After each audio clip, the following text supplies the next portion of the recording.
Okay, great. I'm going to take some comments here on Facebook because I've been given these comments and starting again. One, Tashaba saying that what are the various methods of sourcing funding, yes, particularly for property development, start off with no previous financial record. They say the NEF is broke while IDC no longer funds the property market. Banks require financial records from a startup. Again, they require financial records, but yes, you're a startup. yes. You're going into, how are you even supposed to win this? I think with respect that the person who's posted that comment doesn't understand, and I'll make the statement again. Yeah. If you want to own a chicken farm, you first start by selling eggs. If he wants to be a property developer, he should probably start by getting properties that are available, renting them out, generating a financial track record, generating cash flows, proving he can run a business, learning mistakes, owning 3, 4, maybe 5 flats. Then he can build an apartment building with 60 flats. Yeah. So we have to get the thinking, and I have to say this, we have to get the thinking of black people right. We have to get this right, guys. Well, F&B wasn't built overnight. Neither was ABSA. So how do you think you're going to build a large business which employs thousands of people overnight and someone must give you capital? It doesn't work that way. Probably the single worst thing we did in this country's psyche when we did BEE transactions is we took people that had no money, gave them access to 26% of companies built over hundreds of years and created instant wealth. So now everybody wants instant wealth because nobody understands the practical tools of actually 100%. Building those organizations. You come into my business, I can tell you every single moving part because I built it. I can tell you the IT, the infrastructure, the operations, the HR, the marketing, the finance, the working capital cycles. Yeah. I built it. Nobody came and was just there. I built it from scratch. And it's important for, especially, and I'm passionate about saying this to black people specifically, we have to start where we are. We have to start where we are and build with the small steps. Okay, great. So we've spoken about how perhaps the redundancy of our business plans. Sure. We've looked at how we need to start changing our mindset. So now I'm going to ask you the question of where do I start? Be practical with me, okay? So let's use the person that has got a property company, for example. We've got property there. You want to get into the property market. You don't have capital. You are a startup. How do I start? My business plan is redundant, as you mentioned. My mindset is clearly messed up a little bit. How do I start and how do I get this formula right? With your permission, let me use a different example. Yeah. Yesterday, we got an approach from a young lady who was looking to raise 5 million rand to buy a chicken farm. And the chicken farm she wants to buy is run and owned by white people who want to leave for whatever reason.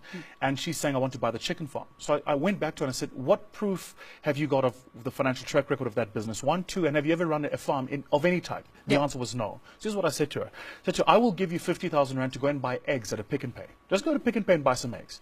Take those eggs and find people standing in street corners and sell those eggs at a batch of half a dozen each. That's 6 each.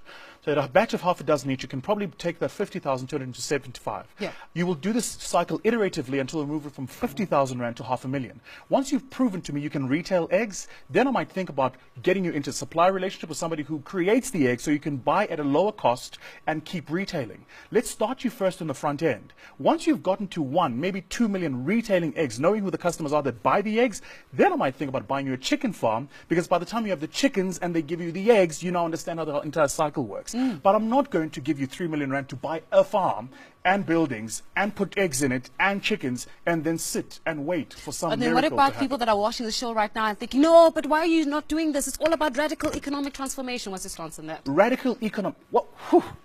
Radical I feel like I just started you on something. Radical economic transformation starts in the mind. Why do you think there is no country in the world where Jewish people are poor? You think that's by mistake? Just think about that logically.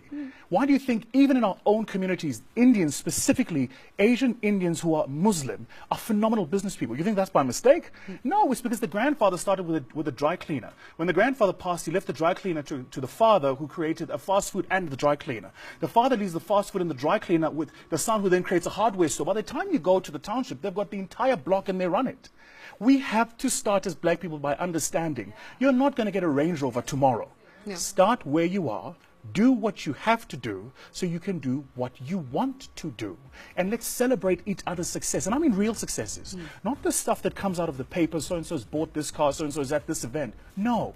If you're at a JNB event, your odds are you're not an entrepreneur. A real entrepreneur doesn't have time to be at those events. Yeah, people are clapping right now in the studio. No, There's actually clapping that is happening in the studio. Because a real entrepreneur, I get invited all the time. I'm on the VIP list all the time. I'm never there because I'm trading. I'm running a business. I've got things to do, right? It's important for entrepreneurs to to understand entrepreneurship is a difficult thing. You're in the dark engine room building the engine to this car for the first 10 years of your business. But once it's done, it's going to be a phenomenal ride to the end. Real economic transformation for Tena Njengabantu Abamnyama is starting things we own and owning the things we say we own, not being seen to own. It is about time, I think, we need to talk about the perception of success versus the reality of it. If you're driving a 200,000 Rand car and you bought it cash, and I rock up in a 4 million Rand car that I owe, who's wealthy? Me. Thank you. Thank you so much for joining us this morning.